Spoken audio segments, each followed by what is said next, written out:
មានទំនួលពីម្ចាស់អាជីវកម្មទៀតហើយម្ចាស់អាជីវកម្មខាងសន្តាគារនិងភោជនីយដ្ឋានម្ដងមកសួរគូហេងថាតើសន្តាគារនិងភោជនីយដ្ឋានហ្នឹងប្រកាសពន្ធយ៉ាងដូចម្ដេចដើម្បីឲ្យបានត្រឹមត្រូវ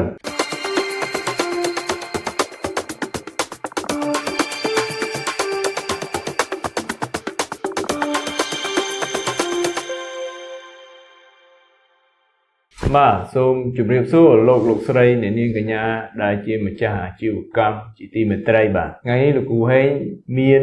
សំណួរពីម្ចាស់អាជីវកម្មទៀតហើយម្ចាស់អាជីវកម្ម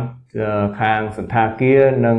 ភោជនីយដ្ឋានម្ដងមកសួរគ្រូហេងថាតើសន្តាគារនិងភោជនីយដ្ឋានហ្នឹងប្រកាសពន្ធយ៉ាងដូចម្ដេចដើម្បីឲ្យបានត្រឹមត្រូវបាទមុននឹងឆ្លើយនៅសំណួរនេះខ្ញុំសូម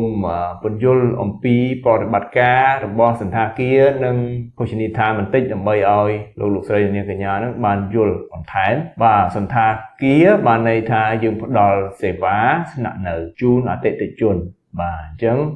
សន្តាគារ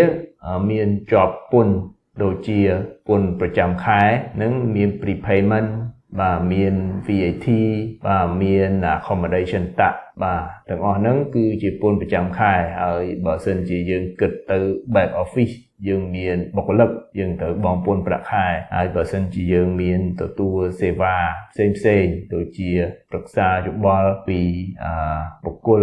បាទឬមួយក៏យើងមាន royalty មានអីហ្នឹងយើងត្រូវជាប់ពន្ធ withholding tax បាទពន្ធកាត់ទុកទៀតបាទសម្រាប់ពន្ធលើការផ្ដល់សេវាលើសន្តាគារហ្នឹងយើងមានពន្ធប្រចាំខែហើយនិងពន្ធប្រចាំឆ្នាំពន្ធផ្សេងទៀតបើសិនជាសន្តាគារយើងហ្នឹងមានភោជនីយដ្ឋានហើយនឹងភ្លេង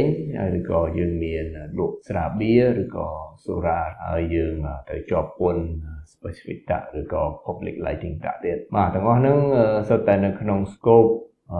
របស់សន្តាគារនិងភោជនីយដ្ឋានហើយបាទសម្រាប់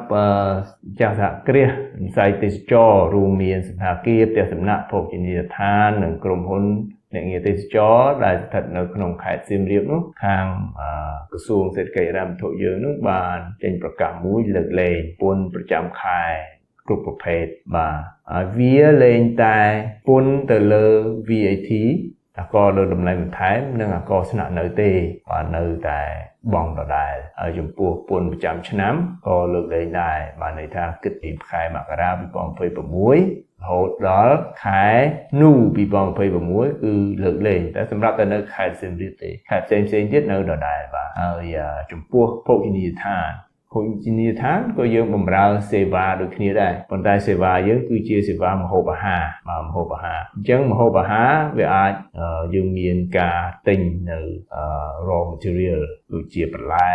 ត្រីសាច់ហើយនឹងគ្រឿងទេសអីចឹងយើងមាន stock យើងមានអីដើម្បីគ្រប់គ្រងនៅប្រតិបត្តិការ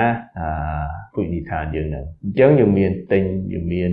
លក់អញ្ចឹងពេលយើងលក់យើងត្រូវគិត VAT ដែរហើយយើងក៏ត្រូវបង់ prepayment ដែរហើយក៏យើងត្រូវគិតទៅលើ withholding tax ដូចខ្ញុំបានចែងពីខាងដើមអញ្ចឹងបើសិនជាយើងមានសេវាទាំងឡាយណាដែលតាក់ទងជាមួយនឹងខាង